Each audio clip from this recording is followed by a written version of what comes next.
রাস্তায় যে জ্যাম। আচ্ছা কি রান্না করছো? রান্না করি নাই। রান্না করো নাই মানে? খামো কি? কি খাবো আবার? অনলাইনে অর্ডার দাও। দেখো, সপ্তাহে 6 দিন যদি অনলাইনে অর্ডার দিয়ে খাইতে হয় তাহলে তুমি বাসায় থেকে কি করো সারাদিন? কি করি মানে? আমি কি তোমার বান্দি যে সারাদিন বাসায় বসে বসে তোমার জন্য রান্না বান্না করবো, কাপড় কাচবো, ঘর মুছবো? এগুলাই আমার কাজ। চাকরানি পাইছো আমাকে? অনলাইনে অর্ডার দিয়ে খেতে হবে, অনলাইনে অর্ডার দাও।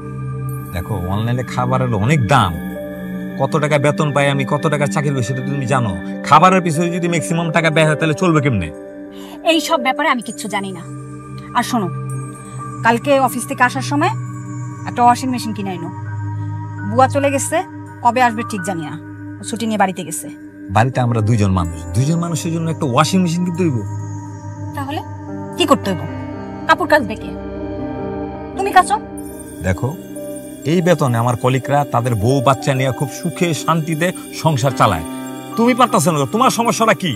আমার সমস্যা এটাই, আমি নিজে কোনো কাজ করতে পারবো না। আমার হাত পাও নষ্ট হয়ে যাচ্ছে, আমি গরমে যেতে পারি না, আমার অ্যালার্জির প্রবলেম আছে, আমার হাঁপানি উঠে যায়, আমি এত কাজ করতে পারবো না। তোমার কলিগের বউর মতো আমি না। তাহলে তুমি কি পারবা? আমি কিচ্ছু পারবো না। আমি আমার বাবার বাড়িতে রাজরানীর মতো ছিলাম, আমি কোনো কাজ করে খাইনি। তোমার সংসারে এসে আমার কাজ করতে করতে স্কিন সব নষ্ট হয়ে গেছে। আর তোমার সংসারে এসে আমি বুয়া হয়ে গেছি, বান্দি হয়ে গেছি। আমার নিজের কাজ করে খেতে হয়, আমার ঘর মুছতে হয়, আমার কাপড় কাচতে হয়, আমার রান্না করতে হয়। এত কাজ আমি করতে পারবো না। কি দেখে যে তোমার মতো একটা পোলার কাছে আমার বাপ মা বিয়ে দিচ্ছে আমি নিজেও জানি না। বলে আমার সহ্য হচ্ছে না। আমি একটা জরুরি মিটিং আছে, রুমে যেন কেউ না আসে।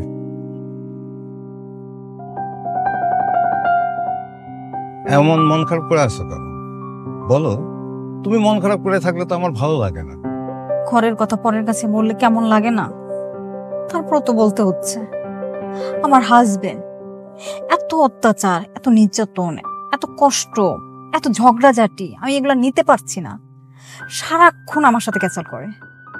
যখনই আমি যেটা বলি সেটাই পারবে না। আমি যদি বলি আজকে এটা নাই বাসায়, আনতে পারবে না। আমি যদি বলি টাকা লাগবে, দিতে পারবে না। আমি যদি বলি আমি এটা করতে পারবো না, কেন করতে পারবা না? তার কলিগের বউরা করে, সে এটা করতে পারবো না, ওইটা করবো, সবকিছুই তার সমস্যা। কিভাবে ও সংসারটা করবো বলো? আমি কি এত কাজ করতে পারি বলো?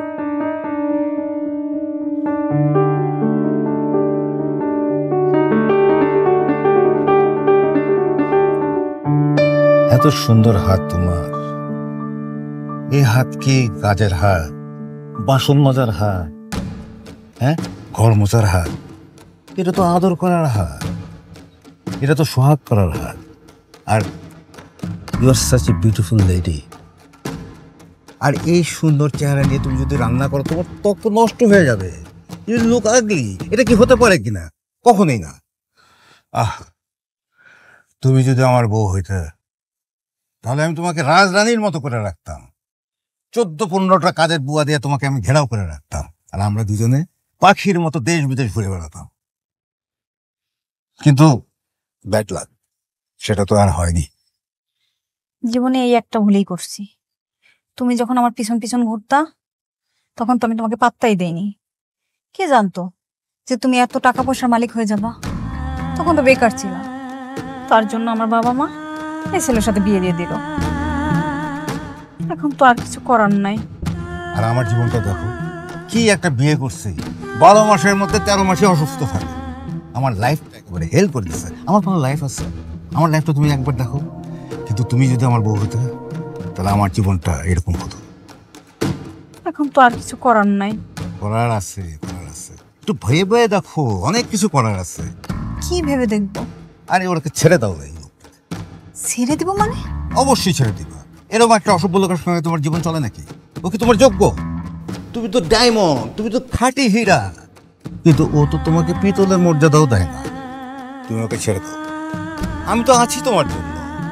আমার বেডরুমের দরজা তোমার জন্য খোলা। তুমি এসে শুধু ভালোবাসার সানাটা বাড়িয়ে দিবে।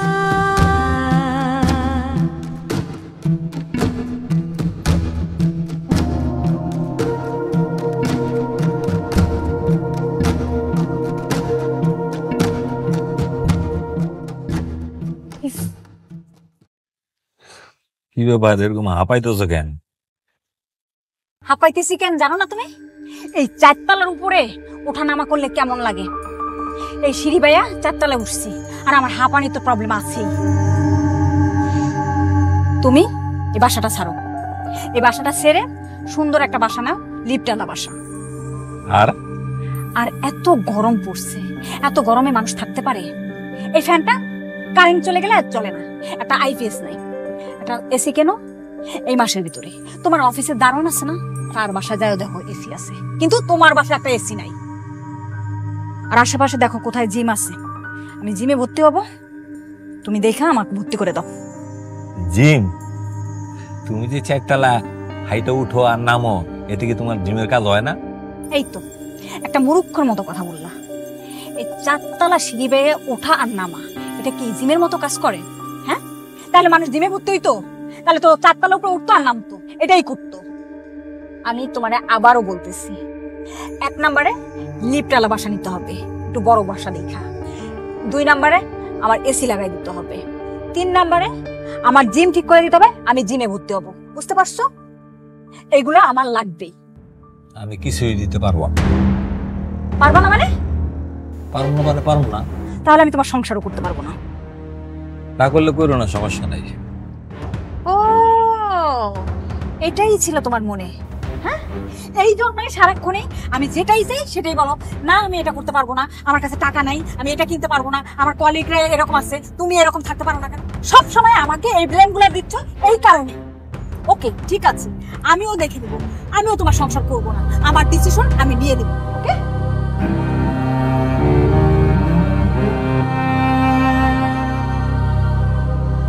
নাও কি এটা? Divorce letter. Divorce letter? কার ডিভোর্স লেটার? আমার ডিভোর্স লেটার।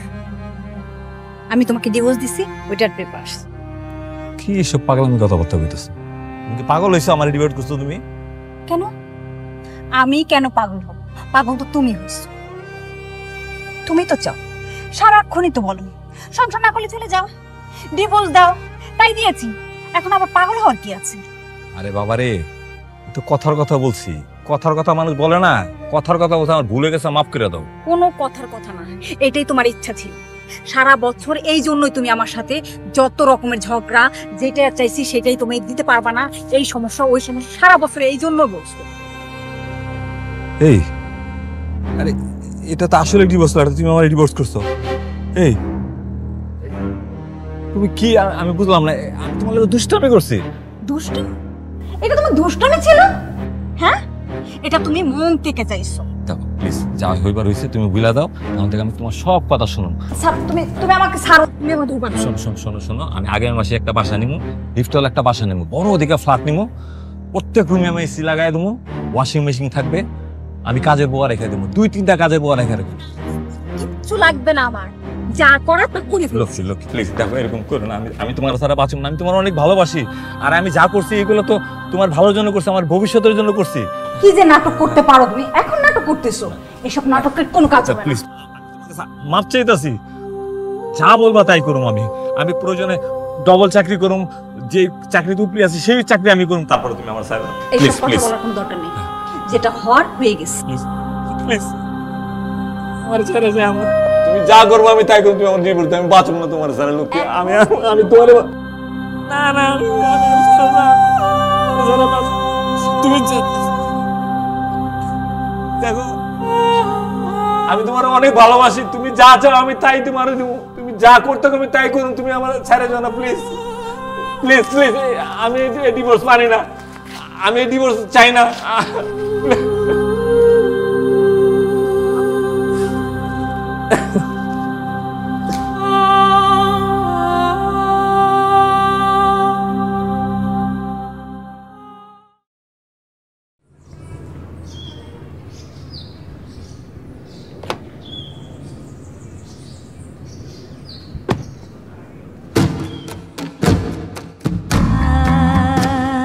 তুমি তুমি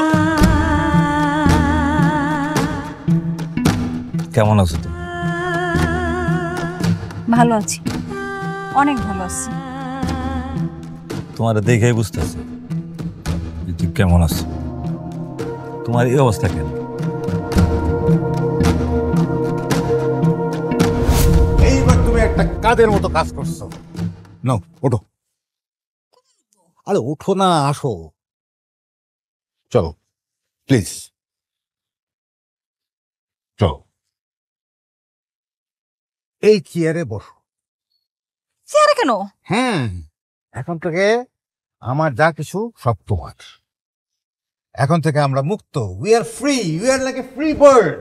আমরা এখন ঘুরে বেড়াবো, এই দেশ থেকে ওই দেশ, এই হোটেল থেকে ওই হোটেল, এই রিসোর্ট থেকে ওই রিসোর্ট, এই সুইমিং পুল থেকে ওই সুইমিং পুল। আমরা মৌজ করে বেড়াবো, ঘুরে বেড়াবো, আনন্দ করে বেড়াবো। কি ব্যাপার, তোমার মন খারাপ কেন? এত কিছু করলাম তারপরে তোমার মন খারাপ? ঠিক আছে, তোমার মন ভালো করার চেষ্টা করছি।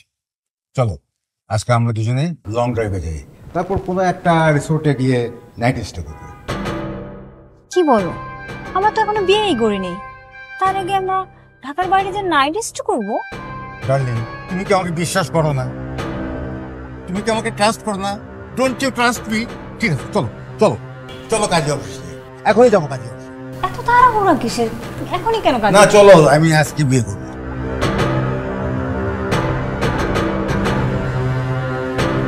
এখন তুমি বলো, কাজে অফিসে যাবে না রিসোর্টে?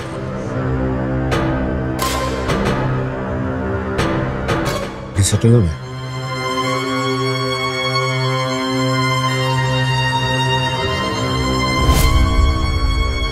তারপর সে বিভিন্ন জায়গায় আমাকে নিয়ে যেতে থাকে, ঢাকার বাইরে, ঢাকার ভিতরে, তার ইচ্ছা মতন, তার চাহিদা মেটায়। আমি যখন বিয়ের জন্য চাপ দেই তখন বলে আজ না কাল, কাল না পরশু, এই সমস্যা ওই সমস্যা, পরে করব। যখন আরো বেশি চাপ দিতে থাকি তখন সে আমাকে স্ট্রেট বলে দিল আমাকে সে বিয়ে করবে না। আমাকে টিস্যুর মতো করে ছুঁড়ে ফেলে দিল। আমার কিচ্ছু করার ছিল না। আর এত টাকা পয়সা, এত ক্ষমতা, তার এগেইনস্টে যে আমি কিছু করব সেটা আমার আর সম্ভব হয়নি। তারপর আমি আর কি করব? আমি ছোটখাটো একটা চাকরি নিলাম, নিজের তো চলতে হবে, পেট তো বাঁচাইতে হবে। তা দিয়ে আর কতটুক চলে? ছোট্ট একটা টিন সেট বাসা নিচ্ছি, এইভাবেই চলতেছে আমার। আমারটা তো শুনলাই, তোমার অবস্থা বলো, তুমি কি অবস্থা আছো, কেমন আছো? আমি আছি, ভালোই আছি। আমার অনেকগুলা প্রমোশন হয়েছে, 3000 স্কোয়ার ফিটের ফ্ল্যাট কিনছি, লিফট আছে, গাড়িও কিনছি একটা, প্রত্যেক রুমে রুমে এসি, ওয়াশিং মেশিন, কাজের বুয়া, অভাব নাই, কোনো কিচ্ছুর অভাব নাই। খালি একটা জিনিসের অভাব, সেটা হইল তুমি।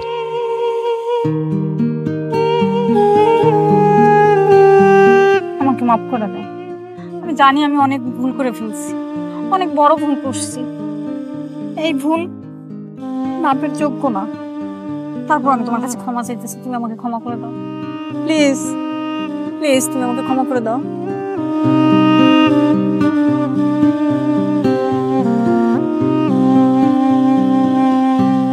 সব ভুলের ক্ষমা হয় না, ক্ষমা করা উচিত। ভালো থাক, ভালো থাক, ভালো থাক, ভালো থাক।